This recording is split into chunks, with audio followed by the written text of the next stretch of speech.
नमस्कार, जन्नत की पुकार में आपका स्वागत है। 1.3 लाख साइकिल घोटाले का बड़ा खुलासा, आपका दिल्ली सरकार पर बड़ा हमला। दिल्ली की राजनीति में एक बार फिर बड़ा सियासी धमाका हुआ है। आम आदमी पार्टी ने दिल्ली सरकार पर करोड़ों रुपए के कथित साइकिल घोटाले का आरोप लगाया है।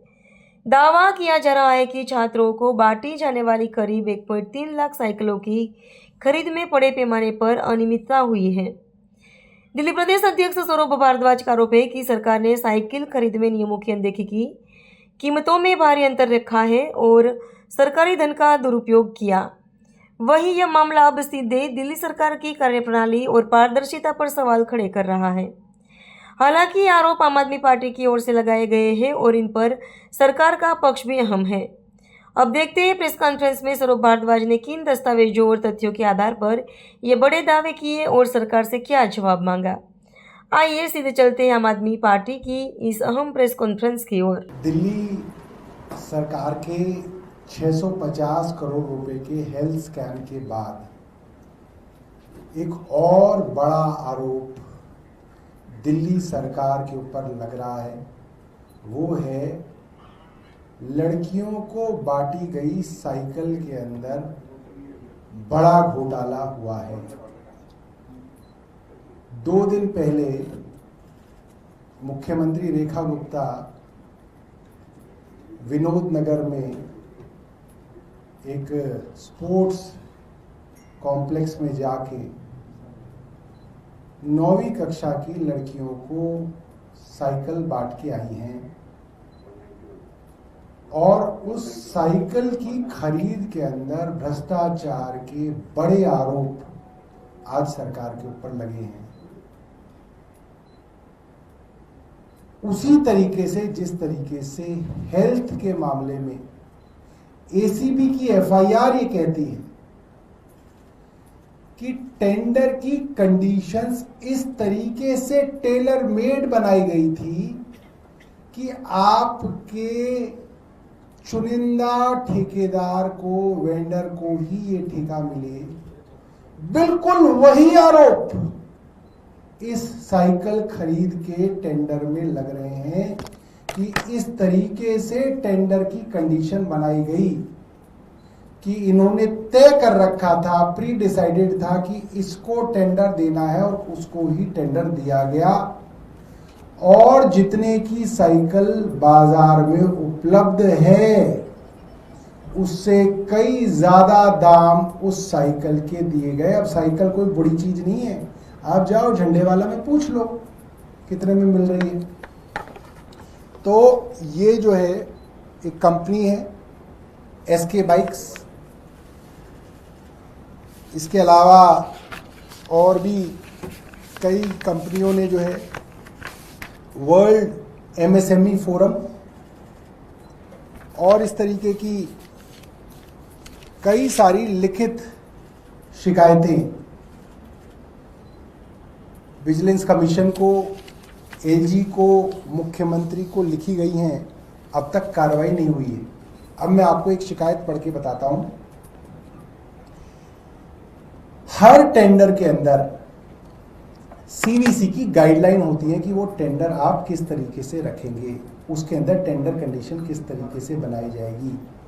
इस शिकायत में पहली बात जो कही गई वो ये कही गई कि साहब ये साइकिल जो स्पेसिफिकेशन आप दे रहे हो ये मार्केट में 4100 रुपए की मिलती है, मगर आपने इस साइकिल की कीमत टेंडर के अंदर ही 6,923 रुपए रखी है। ये कंपनी वो कंपनी कह रही है, ऐसा नहीं है कि कोई चलती फिरती कंपनी कह रही है, ये वो कंपनी कह रही है जिसने भारतीय जनता पार्टी शासित कई बड़े बड़े राज्यों के अंदर जैसे राजस्थान और मध्य प्रदेश और असम के अंदर साइकिलें दी हैं और एक एक दो नहीं 5.5 लाख साइकिलें इन्होंने मध्य प्रदेश में दी हैं। ये बात इन्होंने लिखी है।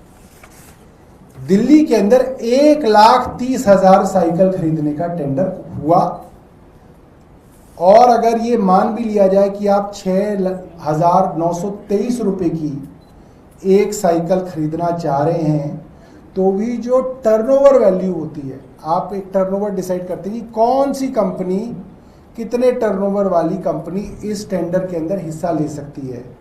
अगर आप 6,923 गुणा 1,30,000 कर दें तो ये भी लगभग 90 करोड़ रुपए बनता है कि आप 90 करोड़ रुपए की साइकिल खरीदना चाहते हो, बढ़े हुए दाम जो है। उसके अंदर भी अगर आप टेंडर कंडीशन लगाओगे तो एलिजिबिलिटी क्राइटेरिया जो होता है टर्नओवर का, वो होता है टेंडर अमाउंट का 1.5 गुना या टेंडर अमाउंट का 2 गुना। तो ज़्यादा से ज़्यादा ये टर्नओवर की जो वैल्यू होती कंडीशन की वो हो सकती थी 180 करोड़ रुपए की वैल्यू होनी चाहिए थी, मगर इसको बढ़ाकर जानबूझ के 360 करोड़ रुपए किया गया ताकि इनका चुनिंदा वेंडर ही इसके अंदर ले सके। और इसके अंदर कई उदाहरण दिए हैं। भारतीय जनता पार्टी शासित राज्यों के राजस्थान ने 3,70,000 साइकिलों का टेंडर दिया, मगर टर्नओवर मांगा उन्होंने 150 करोड़ का। छत्तीसगढ़ ने 1,60,000 साइकिलों का टेंडर दिया, टर्नओवर मांगा उन्होंने 90 करोड़ रुपए का। इन्होंने उससे कम साइकिल खरीदनी है, 1,30,000 साइकिल खरीदनी है, मगर इन्होंने 90 करोड़ टर्नओवर नहीं मांगा, 150 करोड़ टर्नओवर नहीं मांगा, इन्होंने मांगा 360 करोड़, जो कि पूरी तरीके से सीवीसी गाइडलाइन के खिलाफ है। आपने ये तय कर रखा है कि आपको इन 3 कंपनियों को हटाना है, इन 3 कंपनियों को टेंडर में लाना है और इसको देना है, ये आरोप इसमें लगा। दूसरा, जब भी टर्नओवर की आप मांग करते हैं कि इतना टर्नओवर इस कंपनी का होना चाहिए, तो आप क्या कहते हैं कि साइकिल आपको खरीदनी है 2026-27 में, 26-27 फाइनेंशियल ईयर है, तो आप पिछले 3 साल के टर्नओवर मांगेंगे। आप कहेंगे 25-26, 24-25, 23-24, मगर इस टेंडर के अंदर जानबूझ के 25-26 वर्ष जो मोस्ट रीसेंट ईयर है उसी को छोड़ दिया गया और 1 साल पहले के टर्नओवर मांगे गए, सिर्फ इसलिए ताकि ये जो कंपनी है जो इनके अलग अलग राज्यों में 4100 रुपए की वही साइकिल दे रही है, ये कंपनी उसके अंदर हिस्सा ना ले सके। इन्हीं के राज्यों के अंदर ये कंपनी जो है 4100 रुपए के अंदर ये दे रही है। आगे इसके अंदर ये कहा गया है कि हम ये साइकिल ऑलरेडी, जो साइकिल आपने मांगी है MTB cycle, mountain terrain bicycle बोलते हैं इसको, खुरदरे टूटे फूटे इलाकों में भी चल सके उसके लिए चौड़े टायर वाली साइकिल होती है, वो साइकिल हम ऑलरेडी 4100 रुपए के रेट पे अन्य राज्यों के अंदर दे रहे हैं। और इसके अंदर जो किया जा रहा है वो इसलिए किया जा रहा है क्योंकि इन 3 कंपनियों को ही इस टेंडर में पार्टिसिपेशन कराना चाहती है सरकार। और आखिरी में उन्होंने जो बात बोली है वो ये है, हर टेंडर के अंदर जब आप टेंडर करते हैं तो कई बार टेंडर स्पेसिफिकेशन में कुछ गड़बड़ हो जाती है, कोई ऐसी चीज हो जाती है जो मार्केट के प्लेयर जो हैं वो आके बता सकते हैं कि साहब ये वाली साइकिल तो आई नहीं रही है, मान लीजिए स्टॉक में, आपने ये वाली स्पेसिफिकेशन क्यों डाल दी, आप इसको ऐसा कर दें तो आपके पास मिलेगी, वरना 1,30,000 साइकिल नहीं मिल सकती। या आप ये बता सकते हैं कि साहब आपने ये जो टेंडर कंडीशन रख दी है ये गलत रख दी है, आपने पिछले 3 सालों की मांगने की जगह उससे पहले वाले 3 साल मांग लिए। तो ये सब होता है प्री बिड मीटिंग के अंदर, जिसके अंदर बिड डालने से पहले जितने भी प्रोस्पेक्टिव बिडर होते हैं वो आते हैं, सरकार के साथ बैठ के प्री बिड मीटिंग के अंदर डिस्कशन करते हैं और प्री बिड मीटिंग के हिसाब से बिड की कंडीशंस को चेंज किया जाता है। ये नॉर्मल प्रोसेस है सीवीसी का। इस पूरे के पूरे टेंडर में जानबूझ के सरकार ने प्री बिड मीटिंग ही नहीं रखी, तो जो लोग टेंडर डालना चाहते थे, 4100 रुपए की साइकिल देना चाहते थे, उनको ना तो उनकी चिट्ठियां पढ़ी गई और ना ही प्री बिड मीटिंग रखी गई जिसके अंदर वो आए। और जो मुझे जानकारी मिली है, इस टेंडर के होने के बाद इन साइकिलों का वर्क ऑर्डर हो गया और सरकार ने ये साइकिल 6,957 रुपए प्रति साइकिल खरीदी है। 6,957। आपके बच्चे साइकिल चलाने की उम्र के होंगे, जरा झंडे वाला चले जाइएगा, वहाँ साइकिलों की पूरी जो है मार्केट लगी हुई है। नहीं तो अगर आप ईस्ट दिल्ली रहते हैं तो वो जो आईपी एक्सटेंशन वाली जो रोड है वहां पे कई बड़े बड़े होलसेलर बैठे हुए हैं, एक साइकिल भी खरीदनी होगी तो भी वो 4,500 की मिल जाएगी एक साइकिल। इन्होंने 1,30,000 साइकिलें खरीदी हैं और इनको रेट मिला है 6,957 रुपए प्रति साइकिल। और इस शिकायत के हिसाब से इस पूरे के पूरे मामले में करीब 36 करोड़ रुपए का गड़बड़ झाला है। यानी कि ये कहा जा सकता है कि आरोप ये है कि करीब 36 करोड़ रुपए की कमीशनखोरी इस मामले में होती हुई दिख रही है 90 करोड़ के टेंडर के अंदर 36 करोड़ की कमीशनखोरी के आरोप। वैसा ही है जैसे हेल्थ डिपार्टमेंट के अंदर 10 लाख रुपए की एक्सरे मशीन खरीदी, कितनी 448, एक कितने की खरीदी 32 लाख की। 10 लाख की मशीन में 22 लाख रुपए की कमीशन। क्या हो रहा है दिल्ली के अंदर? मंत्री बहुत बोलते हैं इसके, जरा ले जाओ माइक और पूछो इस पे भी कुछ बोलोगे, या इसमें भी बिल सरकार जो है किसी अफसर के नाम पे ही फाड़ेगी और फिर अफसर की फोटो चलाई जाएगी ट्विटर पे कि ये है 90 करोड़ रुपए का अंकल जो ये पैसे खा गया। आपने देखा होगा 650 करोड़ रुपए के घोटाले में कैसे डीजीएचएस वत्सला अग्रवाल की फोटो चला के जो है इन्फ्लुएंसर से चलवाई गई इंस्टाग्राम पे ट्विटर पे कि ये 650 करोड़ रुपए की आमदनी। कोई आपके पास प्रश्न हो तो बताइएगा। ये जो पत्र है ये मैं आपको व्हाट्सएप आदि से शेयर भी कर दूंगा। ठीक है। कल से हम देख रहे हैं कई जगहों पर शिकायतें हो रही हैं, सनातनी भावनाओं को ठेस पहुंचाया गया। जो स्किट किया गया पप्पू यादव की तरफ से, अवधेश प्रसाद भी उसमें शामिल हुए, राहुल गांधी भी उसके अंदर शामिल हुए। अब बीजेपी कह रही है कि चूंकि उन्होंने सनातनी भावनाओं को आहत किया है, इनके खिलाफ एफआईआर दर्ज होनी चाहिए। भाई मैं बीजेपी से समझना चाहता हूं, जिसने राम के घर में चोरी कर ली, कैमरे में पकड़ी गई, उसका सनातनी भावना से कोई ठेस नहीं पहुंची। ये बीजेपी के ये मंत्री और ये जो सांसद और ये जो भी नेपोकेट पहुंचे, ये कोई नहीं गया कि जी मेरी भावनाओं को आहत हो गई। इनकी भावनाएं आहत नहीं हुई वहां पे, मगर किसी ने अगर उसके ऊपर नाटक कर दिया, स्किट कर दी, तो इनकी भावनाएं भी इनकी तरह नकली है इनकी। अगर ये असली सनातनी होते तो इनकी भावनाएं असली चोरी पे आहत होती, और अगर असली चोरी पे किसी की भावनाएं आहत नहीं हो रही तो या तो वो नकली सनातनी है या वो चोरी में शामिल है। इसके दो ही तरीके हो सकते हैं, या तो वो सनातनी ही नकली है या वो लोग उस चोरी के अंदर खुद भी शामिल हैं। इसलिए उनकी जो आहत भावनाएं होनी चाहिए थी वो असली चोरी में नहीं हुई, चोरी के नाटक में हो गई।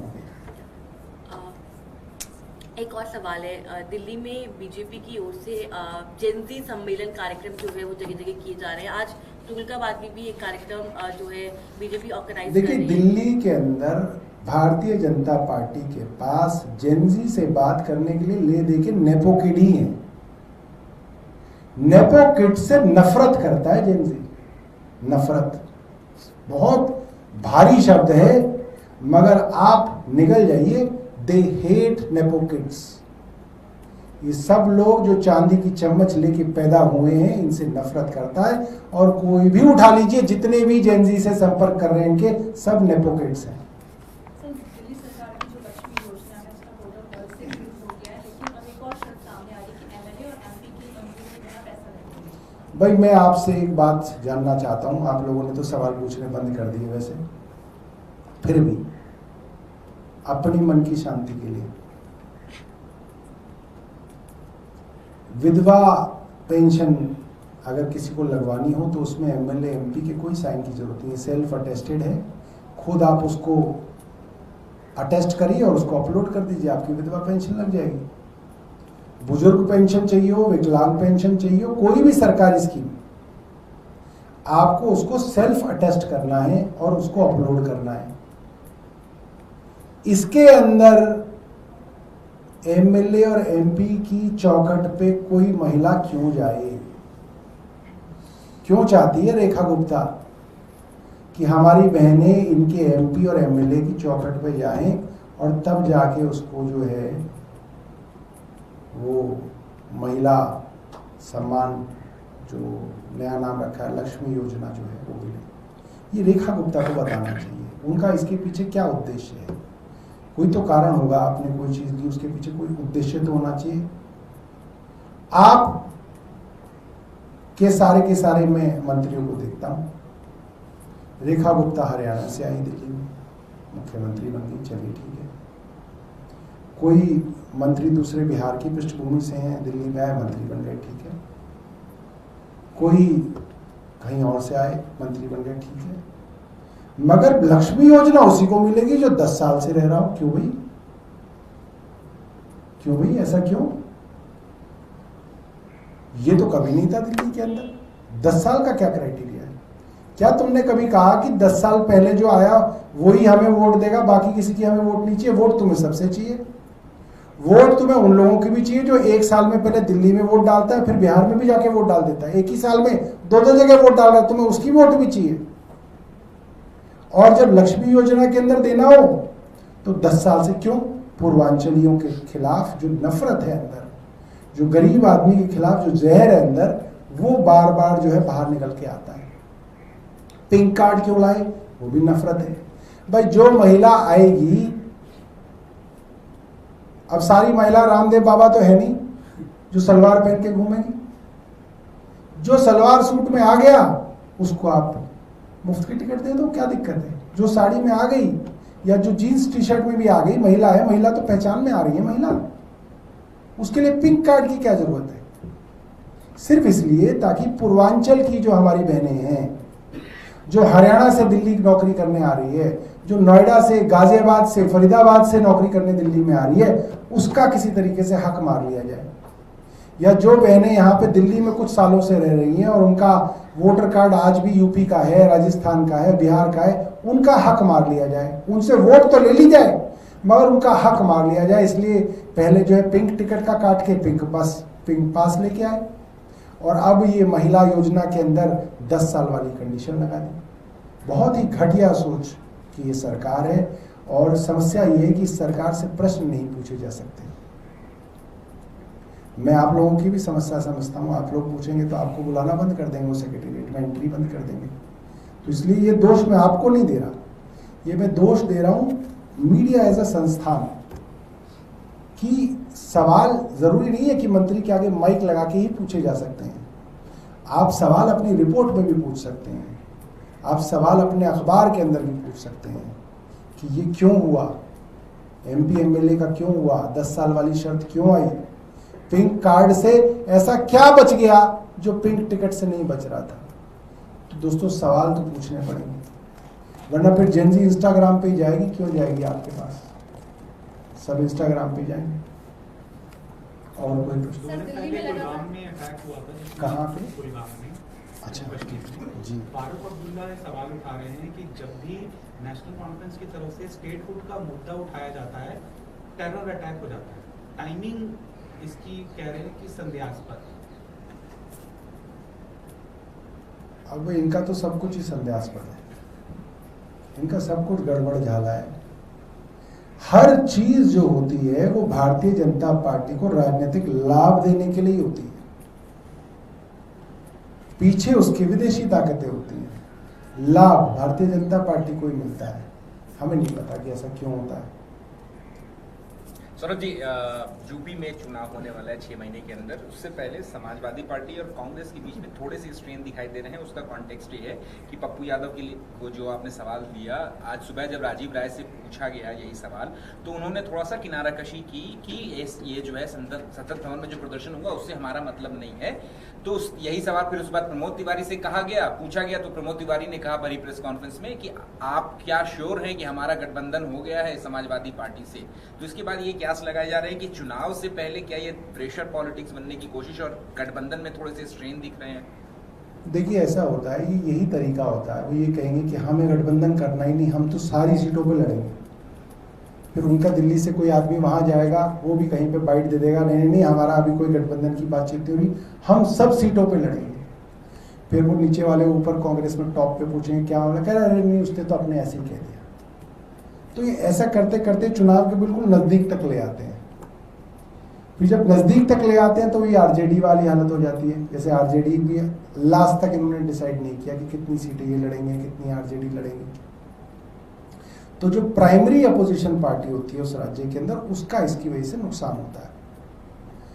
तो मैं समझता हूं कि ये ना हो तो अपोजिशन का फायदा होगा। अगर यही नखरेबाजी चलती रहेगी आखिरी तक तो इससे अपोजिशन का नुकसान होगा। अगर आपने हमारा अभी तक चैनल सब्सक्राइब नहीं किया है तो कृपया चैनल सब्सक्राइब कर लें, लाइक करें, शेयर करें, कमेंट करें। तो मिलते हैं फिर किसी और खबरों के साथ। नमस्कार।